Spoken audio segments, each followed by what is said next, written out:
Welcome to Mr. Strawman. After hearing today's stories, you might prefer taking the stairs instead of the elevator. My elevator stops at a floor that doesn't exist.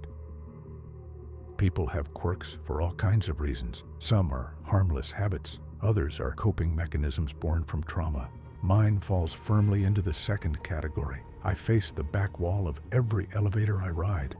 Not the door, the wall, the corner actually, and I haven't stopped doing it in 6 months. I live on the 17th floor of an apartment building. Taking the stairs isn't a realistic option when you're doing it multiple times a day. So the elevator and I have come to an understanding. I ride it, but I ride it on my terms. People notice, of course. I've gotten the stares, the whispered comments, the not-so-subtle remarks clearly intended for my ears. Is he all right? What on earth is he doing? That guy is seriously unsettling me. It stings a little if I'm being honest, but there is absolutely nothing in this world that would make me turn around. Not embarrassment, not social pressure, not a ruined date. And believe me, this habit has ended more than one promising evening prematurely. None of it matters. Because facing that corner keeps me safe. I know that now with complete certainty. 6 months ago, I was riding the elevator the same way everyone else does, standing, facing the doors, minding my own business. It was a weeknight. I'd been out later than intended after meeting someone I'd connected with online. The date went better than expected. We ended up walking through the city for hours and lost complete track of time. By the time I got back to my building and pulled into the parking garage, it was nearly midnight. A neighbor was already waiting at the elevator lobby when I arrived. An older woman, one of those faces you'd recognize anywhere after years of passing each other in hallways and lobbies. She walked with considerable difficulty, moved slowly, but was always warm and pleasant in that unhurried way that some elderly people have. We chatted briefly while we waited. When the elevator arrived, I pressed 17 for myself and floor 2 for her. Normally, I'd quietly resent someone taking a lift up a single floor, but watching how much effort every step cost her, I didn't give it a second thought. She thanked me, wished me a good night when the doors opened at her floor and shuffled out. The doors closed behind her. I wish they had never opened again after that. The first thing I noticed was the delay. 15, maybe 20 seconds of the elevator just sitting there, completely still before it began to move upward. This had happened before, something mechanical the building management had been meaning to fix. I barely registered it at the time. The second thing I noticed was the silence. It didn't arrive suddenly. It crept in, gradually swallowing the ordinary background hum of cables and machinery until the only sound left was my own breathing. By the time I fully registered it, the quiet was absolute and oppressive in a way that made my skin prickle.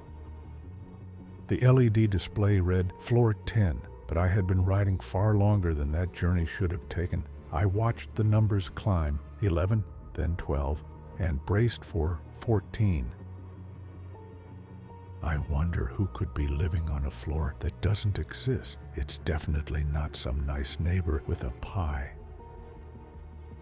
If you've lived in any modern mid-rise or high-rise building, you know that floor 13 doesn't exist. Builders skip it entirely, jumping straight from 12 to 14, a concession to old superstition. Yet there it was, glowing quietly on the panel.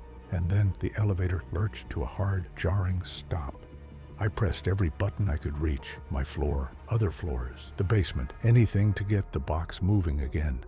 Nothing responded. The emergency call button produced no sound, no crackle of a distant intercom. The only button that did anything at all was the door open button.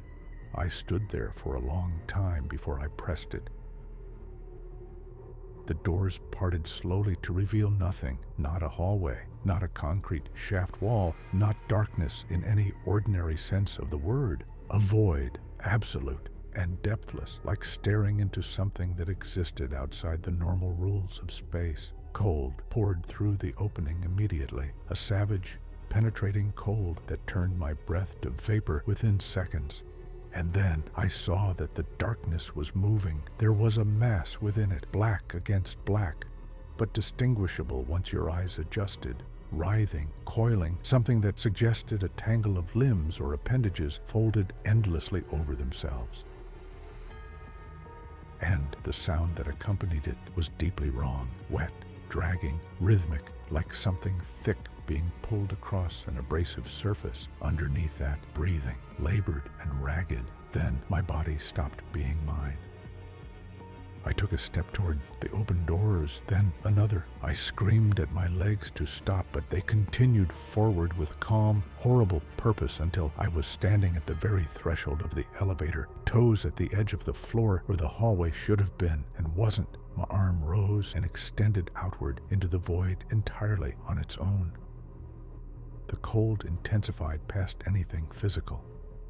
It carried with it something I can only describe as the feeling of kneeling beside an open casket, grief and finality pressing in from every direction. My fingers made contact with something. It was colder than anything I have ever touched, wet, textured, moving against my palm with a slow and deliberate purpose. The shriek that followed was incomprehensible, not loud in the way a car alarm is loud. Loud in the way that bypasses your ears entirely and vibrates directly through bone and tissue and organ. 10 seconds, maybe less. It felt much, much longer. But it broke whatever hold the thing had over me. My hands flew to my ears, my body lurched sideways, and the moment the sound stopped, I was hammering the door close button with everything I had. The doors began to move. Then a hand appeared in the gap. It was the color of deep shadow, anatomically wrong. Too few fingers, each one far longer than any human digit, ending in a dark, curved point. It gripped the edge of the door and began to push back against it. A second arm joined it, then more. I lost count. The door slowed, then nearly stopped. I collapsed to the floor and heard a sound come out of me that I didn't recognize as my own voice, raw and desperate and animal. After that, most people wouldn't just ride the elevator with their backs to the doors. They'd located several kilometers away from any elevators. I closed my eyes. I kept screaming until I had no air left. When I forced my eyes open, the doors were sealed shut. The last of the fingers had slipped back through the narrowing gap. The elevator was quiet. Then, without warning, it began to move upward, and I sat crumpled on the floor until the doors opened onto the bright, normal hallway of the 17th floor. I didn't sleep that night. I haven't slept properly since. Now I always face the back corner, on the rides where the elevator lingers too long before moving, and the ambient noise slowly dissolves into that same horrible silence. We don't stop at 13. The doors don't open onto that place. I'm writing this because a child has gone missing in my building. A 9-year-old boy coming home from school. Security footage shows him boarding the elevator in the basement lobby. Cameras on floor 14 show the doors opening. The hallway is empty. He never stepped out. Every frame of footage has been reviewed. That boy never left the elevator. Please, whatever building you're in, whatever floor you're heading to, face the back wall. Don't look at the doors. And pray the display skips from 12 to 14. The next story is about a guy who got stuck in an elevator, to put it mildly, in not the best company. She jumped in a broken elevator just to watch me suffer. The only time I genuinely consider taking the elevator is when my body simply refuses to cooperate with the stairs. 16 floors is no small thing.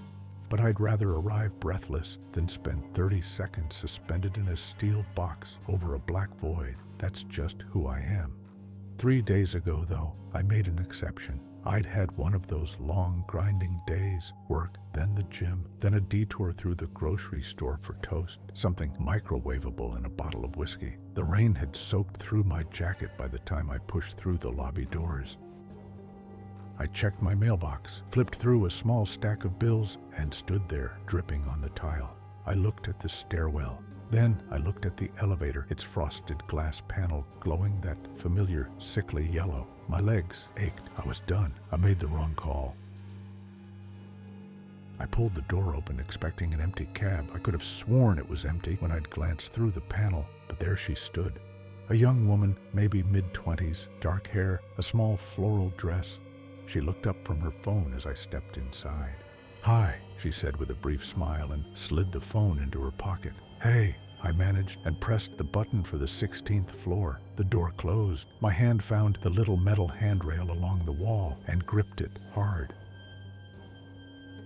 "It always rains here, doesn't it?" she said, eyeing my soaked jacket.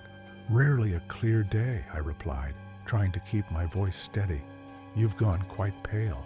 Everything okay?" "I'm fine," I said, edging slightly away from her. "Elevators make me nauseous, that's all." She smiled. "You said the same thing last time." And then I remembered her. A few months back, the stairwell on the 8th floor had been blocked. Someone had knocked over a can of paint, and it had gone everywhere.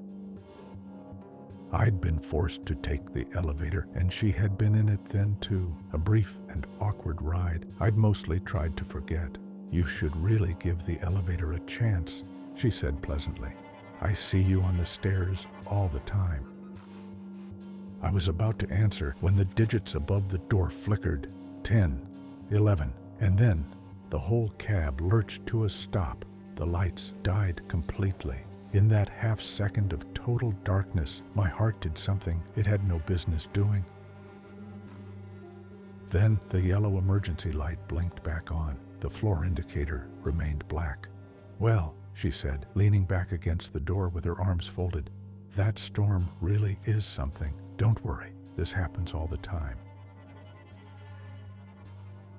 He had no idea that by making an exception and getting into the elevator, a living hell would begin for him. I set my grocery bag on the floor, found the emergency button and pressed it, then pressed it again. I focused on my breathing the way the doctor had told me, slow, deliberate, in through the nose. "You really can't stand this, can you?" she said, watching me with something between amusement and curiosity. "No, I cannot," I said through my teeth. "So please, just let me get through this without commentary. I'm only trying to help. We're stuck here together. Might as well make the best of it. What exactly is it you're frightened of?" "I am not frightened."